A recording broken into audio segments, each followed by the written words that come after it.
I'm on to the last colour in the sky, and as you can see I've masked the bit that goes below, the land-based bit, and I've also masked these two areas that I left.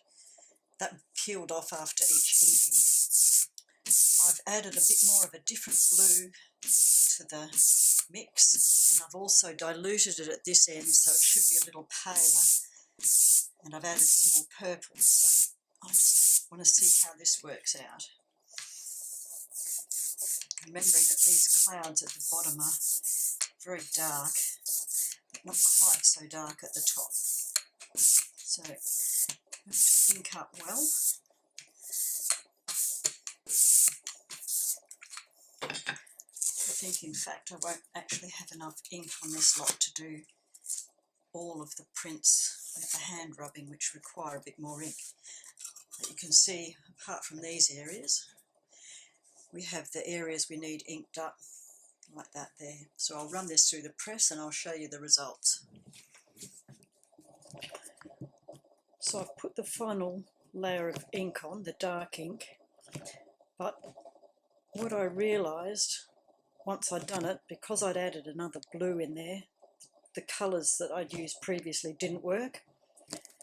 Here's the one that I haven't changed, but I think that this colour doesn't work with that colour, so I diluted this the leftovers of the dark colour, and I applied that to one of the other blocks, the one with the lightest cloud. I'll do the same again with the next layer as well. I didn't wait till ink was dry, so I've got an impression of the tree line at the bottom that's been created. That's okay because that will be inked over. So I'm a lot happier with the colours there than I am with the ones that I haven't done.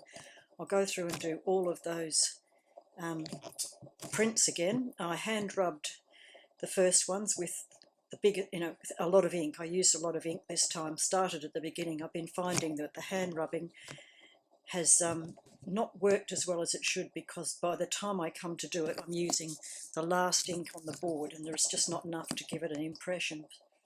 So I will show a photograph of the print when I've done the last two layers, but I'm definitely happier with the colour range between here, even though it's darkened things up. Those two colours don't look right. I can't leave it just like that and expect it to look good. It needs to be more in line, the same sort of blue. So here's what it looks like once I added two more layers of colour.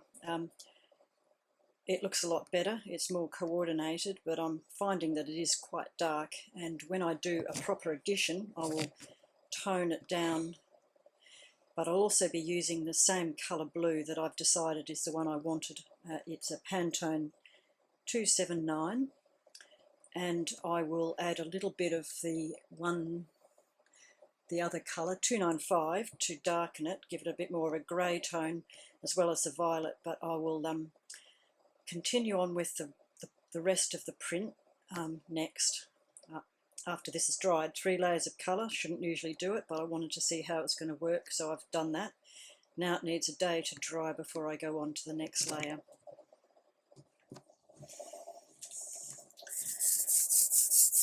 Now come to inking the bottom part, the grasses, the landscape below, and as you can see I've masked this area off, going the other way, and using a small roller I've inked this up, and I'll run it through the press, and then I'll do some comparisons between the hand rubbing and the press printing. So I've printed all the grass, the first grass colour up. This is the hand rubbed ones that I've done. This is that thinnest paper, the 51 GSM, and as far as I can see it's the best. It takes the colour much better than the other two, which are a bit heavier, and certainly better than the 110 GSM. That's sadly lacking. As for the prints that ran through the press, I'm reasonably satisfied, but there are a number of little things that I need to point out that you need to avoid. One of them is dirty marks. That's from my fingers when I was printing that last colour. It's very easy to get dirty hands. You have to have a rag nearby. You can see up here fingerprints. That's not so important because when the picture is mounted on a board it's fine. it'll disappear. But these ones here may show up in the final print. This is a proofing run, so I'm not too concerned, but it's something to watch out for because it's very easily done. This one's probably one of the best of the prints of the proof, and even that has got a small mark there. That may well disappear when I put the final layer of colour.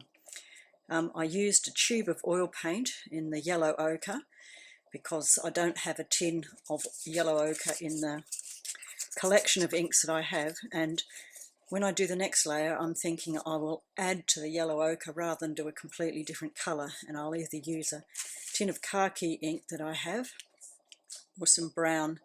I'll do some experiments to see what looks the best, but tomorrow, that will be tomorrow because this needs to dry now.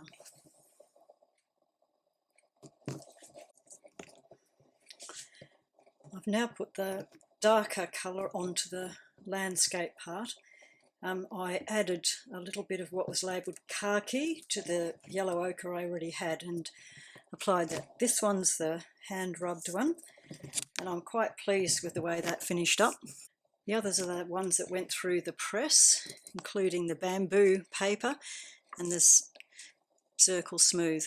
Now you can see what's happened is exactly what I said, that there's quite a bit of ink that's gone into the grasses, and I need to actually make it a bit more sparse or darken it up.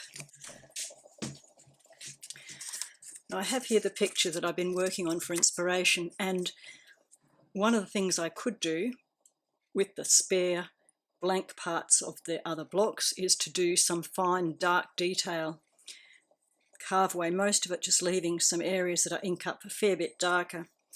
I'll consider that a possibility. I won't be doing it now, but that is something that could work. Some of these have come up, the grasses are clearer than the other. I'm not displeased with it, but I know I need to carve them slightly deeper. They do look faint and they do look fine, and they're not unlike what's shown in the photograph. I have one more layer to go, and then that will be the end of the print.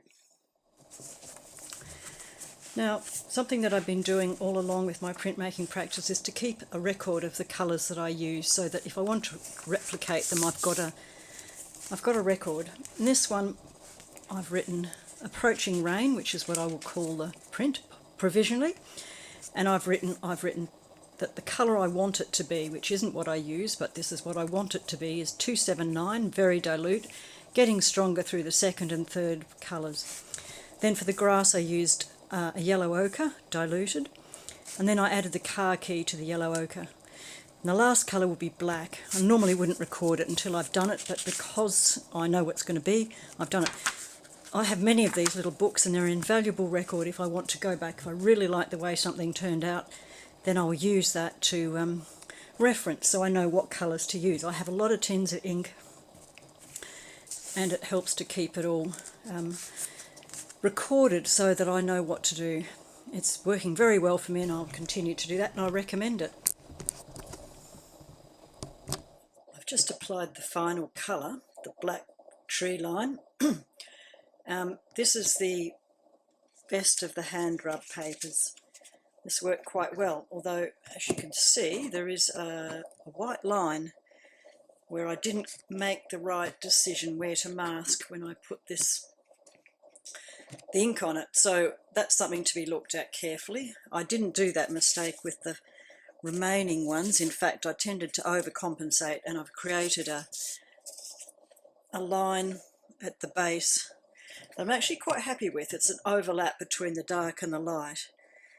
I've got to consider whether I'll keep that for future editions, but at the moment I'm quite happy. And apart from the stuff in the lines that in the white areas, there we are, that's better. I'm actually far happier with this print than I was expecting to be. It's still a proofing run, but the colours work. It's a really funny thing. You can get working on this, get to a point and you think, I don't think this is going to work, and then I put this colour on here, the lighter colour, and it just suddenly came together. This looks right, and then with the black there, it's far closer to what I was hoping for than I thought I was when I first started applying the colours. So this is it, the final print, and I will go on to addition it up. I've cleaned out all the areas that make the little marks. The prints I've been working on are actually looking a lot better, but I've still got some colour corrections to do. So I will leave these to dry and I will finish off.